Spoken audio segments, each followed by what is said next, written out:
Assalamualaikum warahmatullahi wabarakatuh. Di sini kami dari kelompok Beauty Glowing akan menjelaskan topik tentang melonjaknya transaksi digital di Indonesia sejak COVID-19 menyerang, diikuti dengan anjloknya transaksi tunai. Transaksi digital sudah tidak menjadi hal asing lagi di era sekarang ini, dikarenakan sudah banyak teknologi-teknologi yang mendukung berjalannya transaksi digital ini. Apalagi pada saat terjadinya pandemi COVID-19 ini.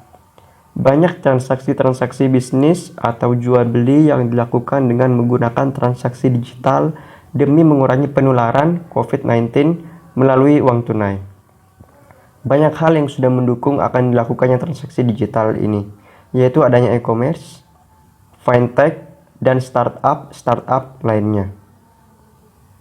E-commerce atau electronic commerce ini adalah segala aktivitas penyebaran, penjualan, pembelian, pemasaran produk, barang, dan jasa dengan memanfaatkan jaringan telekomunikasi seperti internet, televisi, atau jaringan komputer lainnya.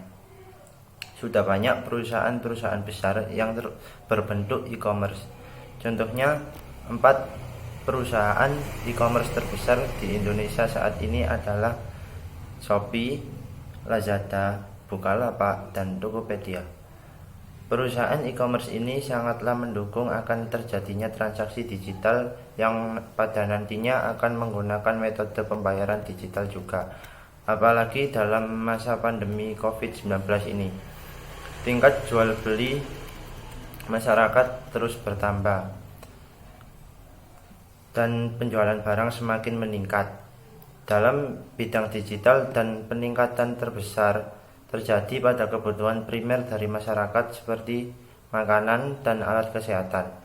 Alasan terbesar masyarakat yang mendorong untuk bertransaksi digital ini adalah pandemi COVID-19 ini, yang menyebabkan terjadinya pembatasan sosial berskala besar atau PSBB, yang secara otomatis masyarakat lebih memilih untuk bertransaksi digital dibanding transaksi tunai. Tak hanya di perusahaan e-commerce saja yang menggunakan pembayaran digital, tetapi di tempat-tempat ibadah hingga pasar tradisional juga menggunakan pembayaran digital sebagai media pembayaran dalam bertransaksi. Tak hanya itu, di sisi lain yaitu sisi perbankan juga sudah mulai bertransformasi menjadi open banking. Dan kini tercatat sudah ada 15 bank yang sudah melakukan transformasi digital, dan jumlah ini kemungkinan akan bertambah seiring dengan berjalannya waktu. Dikarenakan dengan adanya pandemi COVID-19 ini yang juga memaksa transformasi digital harus dipercepat. Dalam penggunaan uang elektronik dalam bertransaksi, tentunya memiliki keuntungan dan kerugian dalam penggunaannya. Keuntungan dan kerugian adalah sebagai berikut. Yang pertama yaitu efisien dan praktis. Menggunakan uang elektronik sangatlah mudah. Kita hanya butuh smartphone atau komputer dan pilih fitur atau aplikasi yang akan kita gunakan untuk bertransaksi. Yang kedua yaitu efisien waktu. Jika kita menggunakan uang elektronik, kita bisa menggunakan kapan saja dan di mana saja.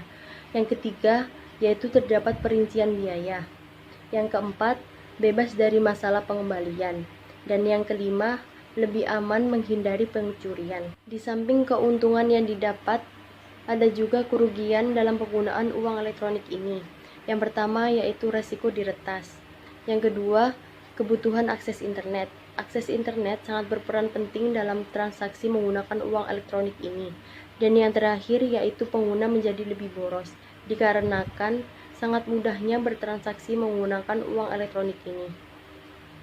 Sekian dari kelompok kami. Apabila ada salah kata, baik yang disengaja maupun tidak disengaja, kami mohon maaf yang sebesar-besarnya.